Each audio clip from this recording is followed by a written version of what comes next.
Halo pemirsa, berjumpa lagi kita dalam program Serawung DPRD DIY. Kali ini kita bisa bertemu kembali dengan Pak Eko Suwanto. Beliau adalah Ketua Komisi A DPRD DIY. Nah, halo pemirsa. Kalau biasanya kita siarkan di channel YouTube, kali ini kita juga siarkan di radio KR, yaitu di 107.2 FM. Baiklah pemirsa, kita langsung saja kita sapa dengan Pak Eko Suwanto. Halo Pak Eko. Jadi, Assalamualaikum Pak Jono juga seluruh masyarakat di Jogja. Gimana nih kabar? Baik-baik Alhamdulillah nih? baik. Wah, Sehat ini walafiat. lagi sibuk sekali saya lihat ini. Ya, aktivitas biasa, rutinitas sehari-hari saja. Oke Pak Eko. Nah, di tengah kesibukan nih kita pengen nanya lagi nih terkait dengan perkembangan UMKM Pak Eko. Ini sekarang ini bicara soal UMKM DIY ini memang tidak ada habisnya. Nah, terutama yang kita tanyakan ke Pak Eko ini bagaimana pantauan Pak Eko atau harapan Pak Eko terkait dengan peran pemerintah daerah dalam mensupport UMKM dan juga membangkitkan semangat para UMKM untuk tetap eksis ya, tidak loyo, atau apalagi di saat terjadi dinamika ekonomi sekarang ini. Iya, kita pernah menghadapi situasi di tahun 2020 sampai akhir 2022 ya, pada saat pandemi COVID melanda di Jogja dan dampak terhadap perekonomian Jogja sangat terasa, di mana perekonomian yang sebelumnya bergerak dengan baik tiba-tiba stuck, tiba-tiba berhenti ya, dan bahkan sampai pertumbuhannya minus gitu. Dan itu kemudian disikapi oleh pemerintah daerah dan juga seluruh masyarakat ini dengan cepat ya, dan pembangkitan ekonomi pasca pandemi Covid ini juga pelan-pelan namun pasti ya. Mulai dari dilakukan vaksinasi pada saat itu, kemudian juga dilakukan pengetatan protokol kesehatan, baik dibuka pelan-pelan tempat wisata, rumah makan dan lain-lain gitu ya. Dan alhamdulillah hari ini sudah bangkit, sudah tampak kemajuan yang signifikan pasca pandemi Covid itu. Nah, namun demikian masih ada beberapa PR yang tentu saja menjadi tanggung jawab dari pemerintah daerah dan juga sektor swasta gitu ya, untuk mendukung UMKM yang ada di Jogja. Tingginya angka wisatawan yang masuk ke Jogja ini di satu sisi memberikan kontribusi atas naiknya penginapan, naiknya konsumsi kuliner, kemudian juga oleh-oleh, ini punya dampak yang baik. Tapi di sisi lain juga ada problem-problem ekonomi yang ada, misalnya penataan parkir, kemudian jalur lalu lintas ya. Yang ini biaya ekonomi di lingkungannya juga kemudian terdampak. Nah, ini saya kira beberapa PR ke depan untuk tidak saja mendorong pergerakan perekonomian berbasis wisata ini, tapi juga didukung dengan penataan transportasi, dengan penataan tempat-tempat parkir yang memadai, juga menjamin lingkungannya. Jadi nggak boleh kalau semata-mata duitnya masuk tapi kemudian polusinya tidak terkendali ya, duitnya masuk kemacetannya tidak terkendali, ini tidak boleh. Maka ya, kita berupaya terus untuk kemudian melakukan penataan, dan Pemda DIY tentu saja menjadi koordinator dari seluruh Pemda Kabupaten Kota untuk pembangkitan perekonomian dengan memperhatikan aspek lingkungan hidup. Oke Pak Eko, berarti ini UMKM ini sangat terkait kebangkitannya dengan sektor-sektor lainnya. Ya. Tadi banyak sektor, dan sektor-sektor lain juga diampu oleh OPD-OPD yang mungkin terpisah dengan kebangkitan ekonomi. Ya. Nah, ini ya, cara mensinergikannya ini gimana Pak Eko? Ya, tentu saja pertama harus didiskusikan tentang identifikasi permasalahan yang ada. Misalnya tadi, wisatawan masuk ke Jogja dalam jumlah yang besar dan itu membawa uang semua, artinya belanja di Jogja bagi para wisatawan ini kemudian meningkat tajam. Ya. Dari tahun 2022 sampai ke tahun 2024 ini sangat signifikan kenaikannya. Nah, tapi pada saat yang sama ada problem lalu lintas, kemacetan tadi, ada problem lingkungan hidup, polusi tadi, ada problem sampah, Nah ini yang saya kira ke depan ya, pembangunan UMKM itu harus diiringi dengan pembangunan lingkungan hidup yang kuat, pembangunan perencanaan transportasi yang juga kuat, sehingga UMKM bergerak pada saat yang sama kehidupan masyarakat yang ditopang dengan lingkungan hidup yang baik ini juga harus tertata dengan baik. Maka berbagai program yang kemudian dikerjakan diantaranya adalah ada di Pemda itu namanya Mobile Training Unit atau pelatihan-pelatihan yang diberikan kepada masyarakat dan sekaligus pemberian hibah ya, peralatan bagi masyarakat, dan ini disinergikan antara Nakertrans, kemudian Dinas Koperasi UMKM ya, kemudian Kominfo dan lain-lainnya untuk literasi digitalnya, ini jalan bareng. Tapi pada saat yang sama kan Dinas Perhubungan juga harus diajak duduk bersama untuk bagaimana penataan lalu lintas. Ke depan jalan tol akan masuk ke sisi utara kota Jogja, dan tentu saja ini akan berdampak, kita berhitung ya, kendaraan yang akan masuk ke Jogja akan semakin banyak lagi, sehingga butuh rekayasa lalu lintas yang mendukung UMKM di dalam beraktivitas ini. Nah yang lain yang penting juga untuk dipikirkan adalah literasi digital. Jadi bagaimana UMKM yang ada di Jogja ini juga pelan-pelan kemudian difasilitasi di dalam digital marketing, termasuk digital produksinya. Dan Pemda punya namanya Sibakul, di mana ini semacam market hub yang Pemda membantu dari aspek ongkir ya, ongkos kirim ya, sehingga kalau produsen yang berasal dari UMKM di Jogja bisa ikut di Sibakul ya, kemudian di situ ketika orang membeli harganya pasti lebih murah daripada portal-portal yang lain. Kenapa? Karena ongkirnya disubsidi oleh pemerintah daerah dan angkanya di atas 3 miliar per tahun untuk kemudian membayar ongkir yang dengan harapan dengan harga yang lebih terjangkau yang beli semakin banyak, kira-kira begitu. Saya jadi ingat kembali soal ongkir ini. Jadi ongkir ini menjadi primadona sekarang ya. Saya lihat itu dari tahun ke tahun Ya. ini. Karena itu sangat membantu sekali dalam menekan aspek biaya transport ya, distribusi ya Pak ya. Nah ini ke depan itu tentu karena dibutuhkan. Mungkin orang banyak yang berharap nih, ongkir ini jangan ditutup, artinya jangan dihentikan programnya. Nah, apakah nanti ke depan itu jumlah tetap dilanjutkan, malah mungkin kapasitasnya diperbesar gitu? Ya jadi ongkir ini kan hanya insentif sebetulnya agar perekonomian rakyat ini bergerak. Jadi UMKM yang tergabung di Sibakul ini kan UMKM yang berproduksi, baik itu kuliner, kemudian fashion dan berbagai kerajinan dan lain-lainnya bisa di situ, gitu ya. Nah, dengan kita subsidi ongkir itu, tentunya harga akan semakin kompetitif, gitu ya. Sehingga subsidi ini sebaiknya memang terus dipertahankan, gitu ya. Tetapi pada saat yang sama juga harus mulai berdikari. Kalau sudah mulai berdikari dan di Jogja sendiri kan juga banyak banget ya, kemampuan yang luar biasa dari praktek digital marketing dari berbagai produk yang ada di tengah-tengah masyarakat kita. Bahkan ada yang sudah ekspor juga dengan memanfaatkan teknologi informasi yang berkembang. Nah, di sisi lain ada kegiatan yang penting, misalnya APBD.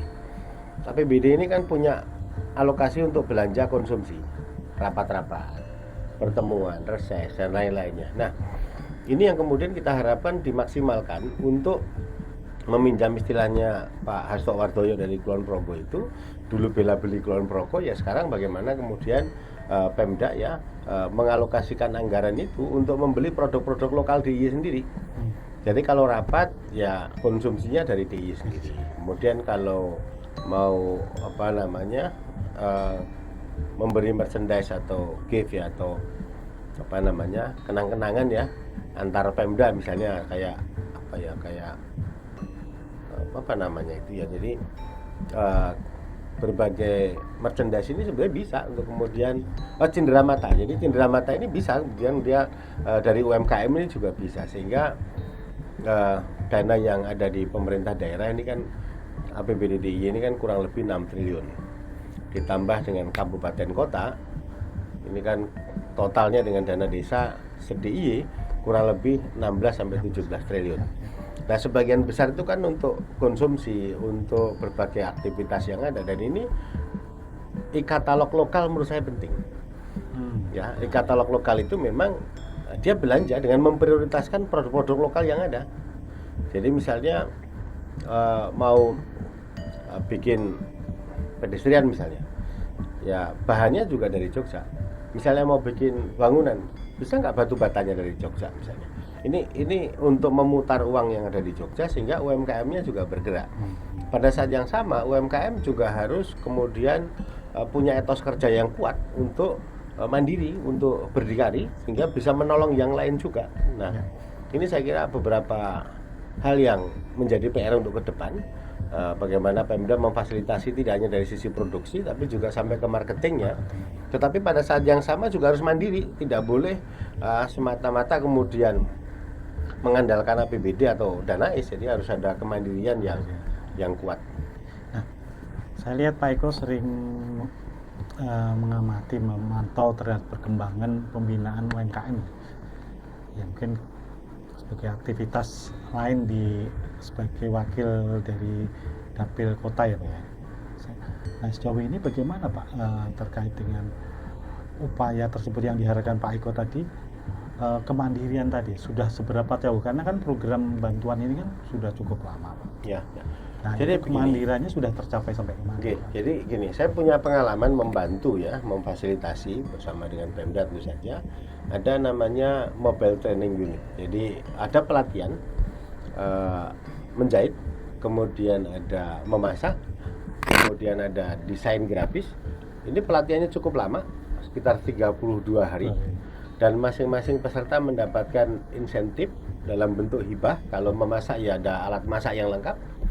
Kemudian menjahit juga dapat, setiap kelompok itu kan 20 orang, kemudian dibikin lagi jadi sub kelompok. Nah di situ dapat 16 mesin jahit, kemudian ada 4 mesin bordir ya, dan obras itu ya, bikin obras dengan bordir. Nah kemudian dan lain-lainnya. Nah ini saya kira dari sisi fasilitasi sudah cukup.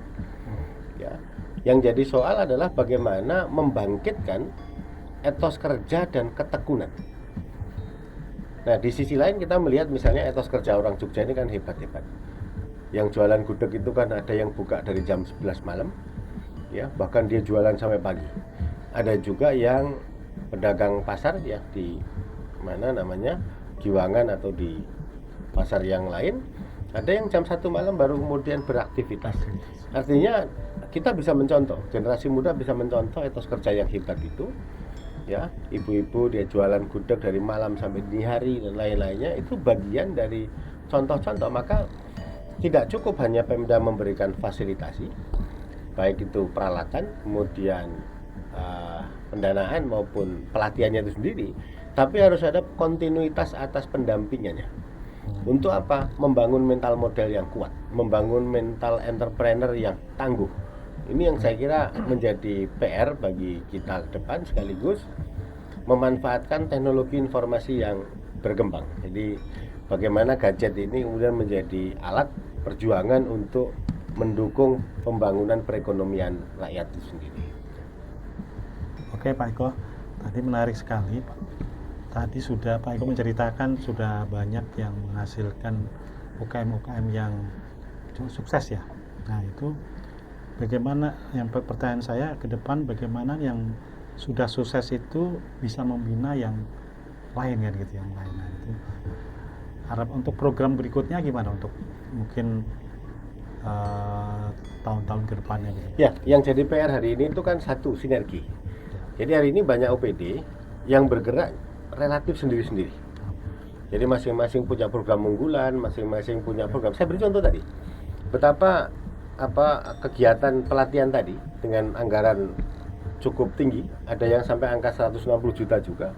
Tapi setelah pelatihan selesai, ya ini tidak ada kontinuitas.